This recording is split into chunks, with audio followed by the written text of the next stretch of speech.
This is just a quick video to demonstrate a few of the things that you want to be able to do with your spreadsheets to make them presentable for the whole class. So basically everything is going to be aimed at trying to present your data cleanly. That is, make it not a whole tic-tac-toe grid worth of calculator vomit. And to make clear what you're doing, why, and how you did it. So if we start from basically what you would have after completing the calculations, you'll notice first off that there are a lot of extra digits present here. So we want to take a moment and knock these down a little bit. So what you'll do is essentially take an entire column worth of your data and recognize, for example, that these should all have 3 significant figures because they are the result of multiplying your concentration, which was 0.00500, times a volume that had 4 sig figs. So in order to do that, you're going to make use, under this number menu, of these little buttons right here. And they will give you either more decimal places or fewer. So if I increase the decimal, you'll notice now I've got 5 sig figs for everything, so I'm going to knock that down by 2, and now those all look great. We'll do the same thing for some of the other ones. The millimoles of I2 and IO3 should all be pretty similar in that respect. We keep dividing by more and more. But if I go through these guys here, I can start dropping my number of sig figs. And I want to pay close attention to spots where maybe this gives me too few. So for example, these 3 guys up at the top of my iodate millimoles are fine. They have 3 sig figs. These guys don't, and neither do those, and neither do those, and neither do those. So for all of them, I'm going to give myself 1 more decimal place. And I'll go down the line and do the same thing for a few of these others. Okay, now that I've gotten all the concentrations and millimole numbers right, because in each of those cases we were either dividing by whole numbers or we were dividing by a volume, 4.00 milliliters, that was also 3 sig figs, I'm going to turn my attention really quickly to the temperatures, because a lot of you guys did not quite get these right. The temperature, bear in mind, starts off as a 3 sig fig number or potentially a 2 sig fig number, but once you've added it to 273.15, what you actually now have is 3 sig figs, because you have something in the hundreds, 4 sig figs, my mistake.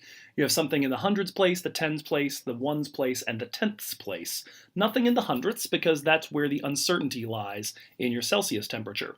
So that means when you take the reciprocal, each of these guys should have 4 significant figures, not 3. Similarly, if we consider the ln of KSP, since that's going to be built out of these concentrations right here, the KSP itself would have 3 significant figures. And remember, when we take logs, the numbers to the left of the decimal don't count as sig figs. So if I want 3 significant figures for all of my ln KSPs, then actually that's going to mean 3 places past the decimal for those. So that should take care of those, and now we've got nice sig figs across the board. Now, we said the other thing we want to do here is make clear what we did and why. And so part of that is going to involve having a good header. The other part of that is going to involve demystifying where all those numbers came from. So the header might involve you adding a few extra rows here. Nope, not insert like that. Nope. Here we go. Going to insert a few rows into this area. And among other things, we're going to put our name up here. We're going to jot down the name of the experiment, which was temperature dependence of barium iodate solubility. And then in this area, my recommendation would be, and I'm not going to spend time writing it at the moment, but you want to have a description right here of what it is you actually did with this spreadsheet. Namely, you started with titration data about a reaction between thiosulfate and the I2 in your sample. That I2 was created from the iodate in an equilibrium sample, and so you are working in this spreadsheet to turn all those titration volumes into concentrations of iodate, concentrations of barium, and KSPs for the purpose of graphing the Van't Hoff equation. So you can put that together any way you like. The next thing in terms of trying to make sure that it's obvious what you did is that we want to make sure that the equations are present. So I'm just going to go ahead and highlight this whole area, and depending on whether you're on a Mac or a PC, this is either Control-C or Command-C to copy, and Control-V or Command-V to paste. Now you'll notice at the moment what I end up with up here is a bunch of other numbers, and that's not quite what I want. In order to show the equation that I've actually done this with, what you're going to want to do is go up here to the formula bar and put a single apostrophe at the beginning. that tells Excel that we just want to display this, not calculate it. It kind of overrides what the equal sign told it before. And so if we do that, you'll notice the other formulas all freak out because they now have text in this cell. But if we go across the way and add this to each one of these, what we wind up with is a column of all the formulas that we used. Oops, looks like I just replaced that one by mistake. Let's try that again. There we go. And if you happen to notice that any of them don't fit, you can always come up here and lengthen or widen that particular cell so that you can see the entire formula. If you notice that one isn't fitting in its cell, I would encourage you to do that because otherwise it's not nearly as informative as you'd like it to be. So now that we have this, we're ready to make our graph. And I didn't see too many problems for people making the graph, so we're just going to come down here to the bottom where I've already done that. Take note that you do want to have your labeled axes with the units present. A very common mistake I noticed on the barium iodate graphs was that you had the units down as kelvins. The actual units would be 1 over kelvins because it's 1 over temperature. ln of KSP itself doesn't actually have any units because essentially all the molarities are assumed to be divided by 1 molar. So Ks do not have units. ln's of anything definitely don't have units.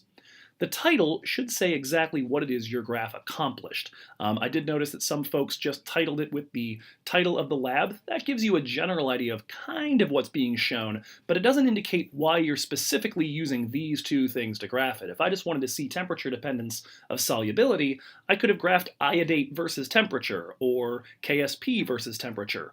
We did this for a very specific reason, and you should say what that reason is right up here.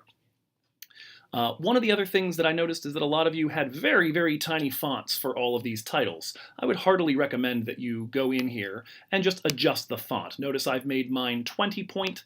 That seemed to be big enough for actual print. Same thing with the equation, which otherwise was sometimes being bisected by your line. It was very tough to read it in certain spreadsheets. Lastly, and this is something a lot of folks missed out on, you're asked to replace the variables in the equation. Take note that once you do this, you will not be able to have this equation auto-update anymore. So you want to make sure you've graphed the right thing before you go in and do this. Otherwise, you'll have to destroy that equation and then ask for it again in Excel. But once you have that, all you're going to do is come in here and edit the text. And so we make that ln of KSP, and we make this 1 over temperature. That is a nice graph.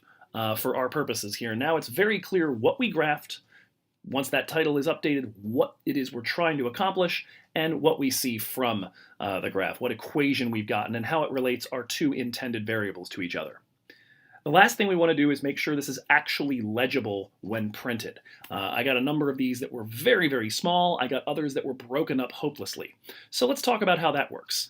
All right, now that we have this thing more or less ready to be printed, to do that, what we're going to do is first highlight the area that we actually want to print. And I'm going to do this as two separate PDFs. First, the spreadsheet, and then the graph itself. So we'll highlight all the cells in the spreadsheet just by clicking and dragging. And if I come over here, I can set that as my print area. And so now if I go to print, it's going to show me all of those cells. Now notice what happens at first is that I've got 4 pages, and they're not particularly good looking either. Notice that the first page is nice. It has my header, it has all my other good stuff, it's got the first 5 columns. My next page has nothing at the top and the same 5 columns, but I can't see the equations anymore. The page after that is missing all the header and only has the next couple of things, but they're not tied. Those next columns aren't tied to the data that they came from. And then the last one is completely useless. It's just a list of numbers. We can do much better. And so one of the things we can do right off the bat is scale it.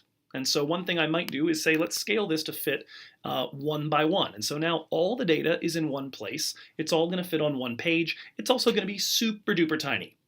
And so I've got a few other options I might consider. One is that I could make it 1 page wide by 2 pages tall. That will expand it a little bit. The other thing I can do is I can move it to landscape setting. And if I do that, then it's really nice and easy to see. I still do have one problem though. And that's that, again, my second page is largely just a list of numbers with no attachment to anything. And so I have one other thing I can do here. If I click cancel on this and go back to Excel's page setup, one of the options I have is to repeat certain rows at the top. And so if I click on this, I can tell it that what I'd like to do is repeat my entire header. at the top of each page. Or if I wanted, I could even tell it, nah, I only really want just the equations and the data column labels, and so I could just do 8 and 9 if I felt like it. Either way should work, but we'll go ahead and go with the first one here. We'll do the entire thing, and now when I go to print, what I end up seeing instead is my first page looking like this, and then my second page having the exact same thing on the top, followed by all of these, all the remaining data. And again, I can go to what do you call it? Landscape, if I so choose, totally my option, whichever I think is going to make this easier to see. In fact, at the moment, I actually think that it's probably better in portrait. Okay, now at this point, I can come in here and tell it to save that as a PDF, and that's what it's going to let me do. I'll put that in as a PDF. You can ignore all my soccer files right there. And I can save it and then upload it to Canvas. Once that's all finished, I'm going to want to print my graph as well. And so one thing I'll want to do is come into page setup and get rid of this little thing where it's repeating rows at the top, because I'm not going to want those with my graph. Now I'll come down to where my graph is located. I will highlight the cells around it, and I'll set that as my print area. And once that's done, all I've got to do is make this now in landscape form, and we're good to go. We can print that as well, saving it to a PDF.